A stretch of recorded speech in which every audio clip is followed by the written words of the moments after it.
விஷயங்கள் நம்ம தர்மத்துல சொல்லியிருக்கா. அதனுடைய காரணங்கள் தெரிஞ்சா நம்ம அதெல்லாம் ஃபாலோ பண்றது கரெக்டா பண்ணும். வாசம் தெளிச்சு கோலம் போடுறது முன்னெல்லாம் மண் தரதான் இருக்கும்.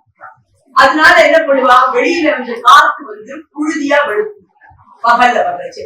அதை கட்டுப்படுத்துறதுக்காக சாணி கரைச்சு தெளிச்சு போடுவோம். அப்ப அந்த இடம்லாம் ஈரமா இருக்கும். அப்ப என்ன ஆகும், பகல் நேரத்துல இப்ப மாதிரி பிளாட்ல இருக்கிற மாதிரி எல்லாம் கதவை சாத்தி வைக்க மாட்டா. அப்பெல்லாம் கதவு எல்லாருக்கிட்டையும் திறந்து. அதனால அந்த வெளியில இருந்து வர புழுதி உள்ளுக்குள்ள வராம இருக்கிறதுக்காக காலங்காத்தால அதை பண்ணிடுவா. சாணி எதுக்கு தெளிக்கிறா நம்ம எல்லாருக்குமே தெரியும். பசுஞ்சாணிங்கிறது அத்தனை ஒரு ஔஷதி மாதிரி. அது கிருமிகள் எல்லாம் உள்ள வராம தடுக்கிறது. இப்படி பண்றச்சு ஒவ்வொன்றும் நம்மளுக்கு குருவோட நம்ம அவரை சொல்றதை நம்ம ஃபாலோ பண்றோம்னு ஆகும்போது அவரை பிரீத்தி பண்றோம், நம்ம தர்மத்தை நம்ம காப்பாற்றுறோம். அதனால நம்மளுக்கு எல்லாருக்கும் க்ஷேமம் நடக்கும், குடும்பமும் நல்லா இருக்கும். ஜெய் ஜெய் சங்கர ஹர ஹர.